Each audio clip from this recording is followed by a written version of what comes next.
Assalamualaikum warahmatullahi wabarakatuh. Bismillahirrahmanirrahim. Alhamdulillahirabbil alamin. Wassalatu wassalamu ala asyrafil anbiya'i wal mursalin sayyidina wa maulana Muhammadin wa ala alihi wa ashabihi wa man tabi'ahum bi ihsanin ila yaumiddin, amma ba'du. Sahabat Fatayat dan pemirsa sekalian rahimakumullah. Alhamdulillah berjumpa lagi dengan saya yang kali ini akan membahas tentang satu perkara yang membatalkan puasa. Kalau video sebelumnya saya sudah menerangkan tentang 11 perkara yang membatalkan puasa menurut kitab Yaqutun Nafis. Barangkali ada yang belum menonton, insya Allah nanti akan dimasukkan linknya di description box. Nah, satu hal ini berbeda dengan perkara yang lainnya. Jika yang lain cukup dengan mengkodok puasa, maka yang satu ini tidak semudah itu, Ferguson. Ya. Yang satu ini, jika seseorang melakukannya, maka yatarattab alaihi khamsatu asya. Akan ada 5 sanksi yang diterimanya. Nah, pada kesempatan kali ini saya akan membahas tentang apakah itu al-jima'u fi nahari Ramadan, yaitu jima' pada siang hari di bulan Ramadan, menurut kitab Taqriratus Sadidah fil Masailil Mufidah. Dalam kitab ini dijelaskan al-jima'u idza jama'a amidan walau fi duburin aw bahimatin. Jadi bersetubuh walaupun lewat vaginal maupun anal dan bahkan dengan binatang sekalipun, amidan dengan sengaja, aliman bitahrim dan dia mengetahui keharamannya, keharaman jima' pada siang hari di bulan Ramadan, mukhtaron tidak dipaksa, batola shaumuhu maka batal puasanya. Wa idza afsada shaumahu fi Ramadan yauman kamilan bijima'in tamin asimin bihilis shaum. Dan jika seseorang membatalkan puasanya pada siang hari di bulan Ramadan sehari full sebab jima' yang berdosa karena puasa, maka tarattaba alaihi khamsatu asya. Dia akan terkena 5 sanksi. Napa mawon? Yang pertama, luhuqul ismi, dia akan berdosa. Yang kedua, wujubul imsak, dia wajib menahan. Walaupun walaupun sudah membatalkan puasanya dengan jima', wis batal tak menisan tak terusno ronde kedua, ronde ketiga. Nah itu mboten angsal nggih, harus menahan diri. Yang ketiga, wujubut ta'zir, wajib dihukum. Ini berlaku bagi yang tidak mau bertaubat sebagai pelajaran dan yang menghukum adalah hakim.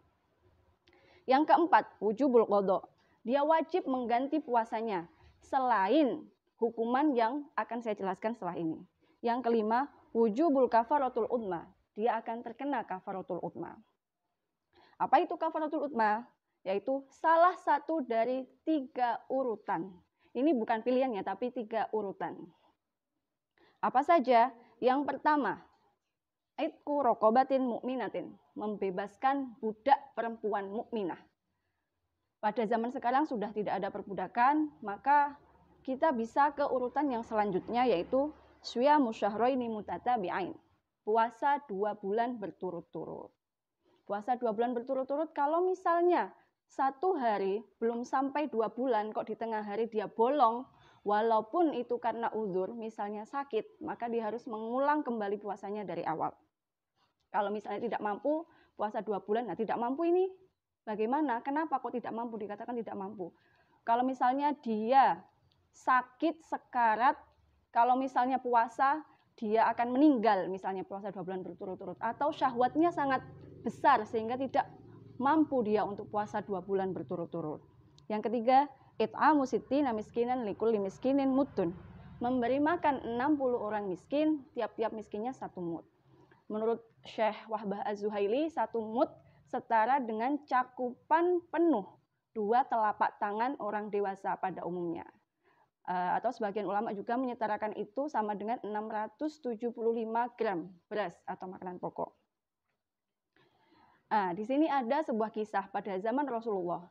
Ada seorang badui mendatangi Rasulullah dan mengadu, "Ya Rasul, saya telah menjima istri saya pada siang hari bulan Ramadan. Maka saya harus bagaimana?"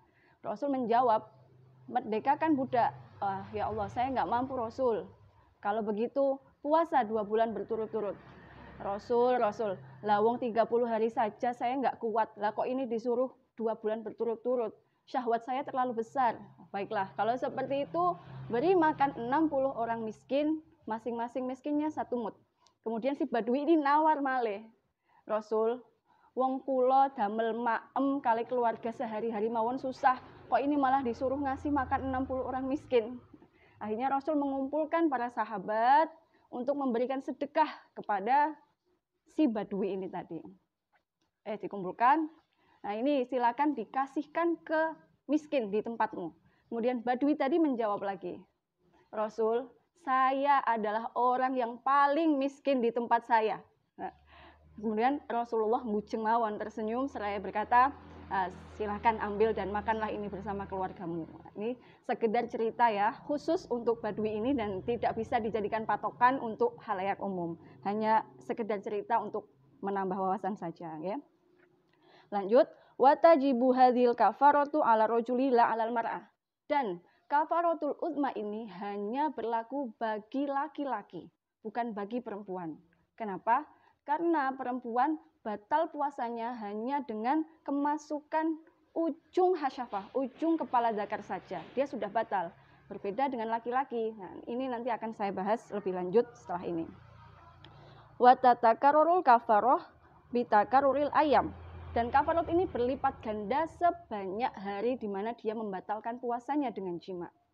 Kalau misalnya 1 hari ini dia batalkan puasa 2 bulan berturut-turut, kok besoknya gitu lagi, berarti jadi 4 bulan, 6 bulan, dan seterusnya. Nah, kembali lagi ke ibarah, wa idza afsada shaumahu fi Ramadan yauman kamilan bijima'in tamin asimin bihi liswaum. Ibarah ini mengandung syarat seseorang terkena kafaratul utmah. Jadi tidak semena-mena orang jima di siang hari bulan Ramadan terkena kafaratul utmah, tapi ada syarat-syarat yang harus dipenuhi. Apa saja? Yang pertama, ayyufsida shaumahu, dia membatalkan puasanya.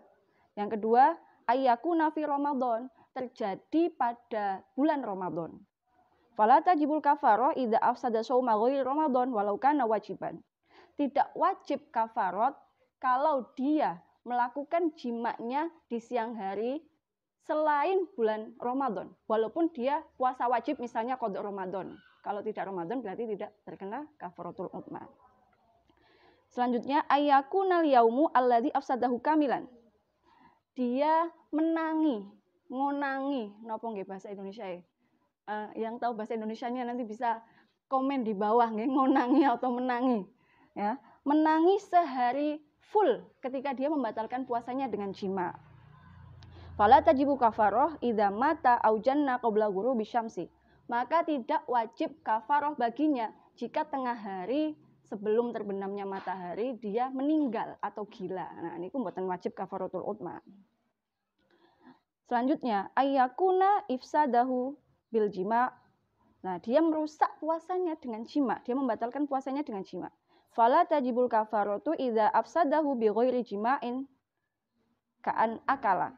Maka tidak wajib baginya kafaratul utmah jika dia membatalkan puasanya selain dengan jima, misalnya dengan makan terlebih dahulu. Ya. Ini misalnya untuk pasangan yang LDR sudah lama tidak ketemu, atau misalnya yang suaminya atau pasangannya kerja di luar negeri di Malaysia.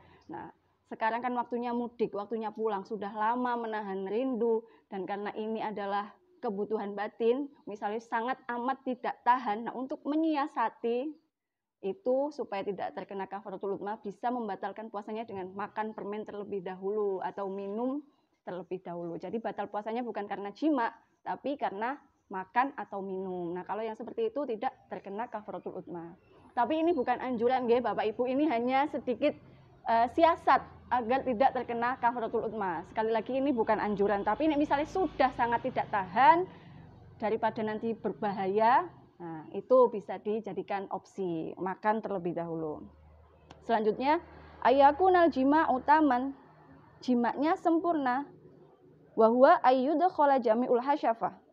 Maksudnya dimasukkannya kepala zakar itu secara utuh. Nah, itu baru terkena kafarah.